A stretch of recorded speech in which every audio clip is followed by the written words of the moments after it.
Chapter 9. Two Kinds of Wisdom. James chapter 3, verses 13 to 18. Who is a wise man and endued with knowledge among you? Let him show out of a good conversation his works with meekness of wisdom. But if ye have bitter envying and strife in your hearts, glory not, and lie not against the truth. This wisdom descendeth not from above, but is earthly, sensual, devilish. For where envying and strife is, there is confusion and every evil work. But the wisdom that is from above is first pure, then peaceable, gentle, and easy to be entreated, full of mercy and good fruits, without partiality, and without hypocrisy. And the fruit of righteousness is sown in peace of them that make peace. James chapter 3, verses 13 to 18. In verse 1, James began this section by speaking of masters or teachers in the Christian synagogue. In verse 13, he again speaks to the leaders, but, like the rest of his letter, it is also counsel for all Christians.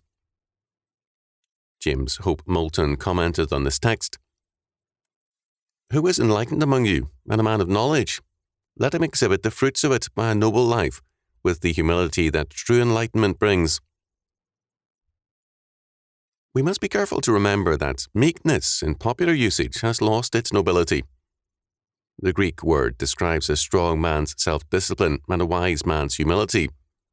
One who is strong and knows it is not jealous of rivals or frenzied with partisanship for a cause that God will prosper. In a fallen world, even words tend to depreciate in meaning, and meekness, which in origin means controlled or harnessed through strength, has come to imply mousiness. A wise man who to his wisdom adds knowledge will demonstrate what he is not only by his words, but also by his works. Verse 13. Men reveal themselves by their words and their works. The meekness of wisdom means that they are aware of their strength in God. As Moulton noted, they know that in the Lord their victory is certain. They do not face the hostilities, oppositions, and frustrations of this world alone or in isolation and weakness. It is an aspect of wisdom to know that God is always with us. The contentious leader or member will be a frustrated man with bitter envying and strife in his heart.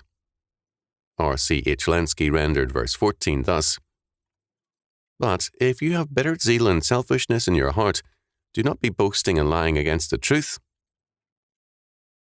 A false zeal will not be joyful, but rather bitter. Zeal in itself is not a mark of truth nor grace. There are two kinds of wisdom. First, there is wisdom that comes from God.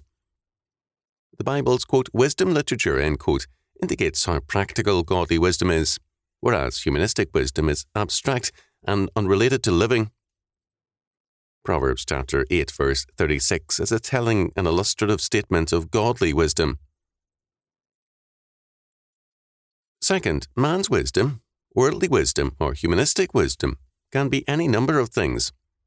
Scientific, economic, political, and so on, but it is separate from morality because it is, in essence, separated from God, and this is purported to be its practicality and virtue.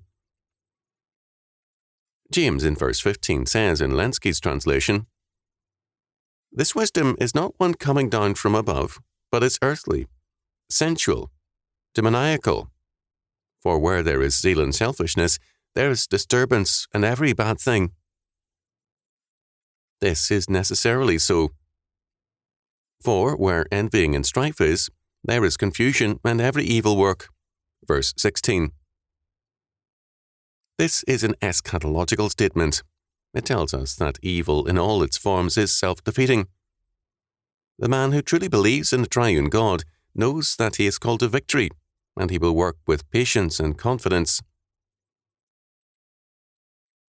As against this humanistic wisdom, godly wisdom is first pure, then peaceable, gentle, and easy to be entreated, full of mercy and good fruits, without partiality, and without hypocrisy.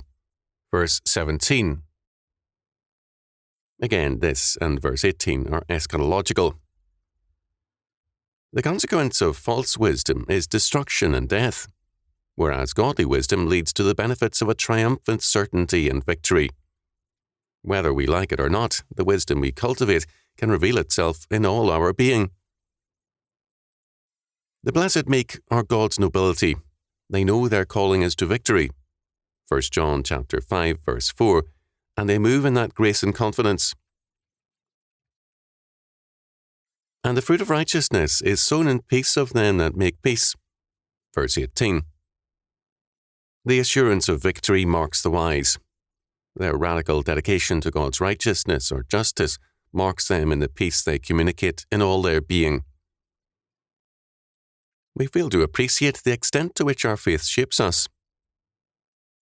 An intelligent and talented woman who was totally without a Christian faith saw only a growing disaster in American life, in every area of activity and thinking. A talented musician, she ceased playing either her piano or her organ because one should not be joyful in a dying culture. She died miserably and alone, too painful to be near. At the same time, another woman of confident faith drew people to herself because her serenity was so contagious. Except for a few, people were unaware of the horrors and griefs she had experienced. Psalm 84 verses 5 to 7 speaks of those persons who go through the valley of Baca, a desert place, and make it a well, an area with pools of refreshing water, because they create their own climate by their faith. Language is a central part of the human climate, and it surrounds us daily. Even if we are entirely alone, our innermost thoughts are verbal, and we thereby create a good or a bad climate to live in. Thus, language is not only a privilege which on earth is restricted to mankind, but it is also basic to self-communication. We are in constant communion with our own souls, and we determine the nature thereof. We can poison ourselves with our thoughts, or we can bless ourselves by relying on, and often by reciting to ourselves, the Word of God. We then manifest wisdom from on high. Of course, we can choose to poison ourselves by thoughts which are bitter and which isolate us from God as well as man. It is the wisdom of James to confront us with the great and grave importance of language and speech.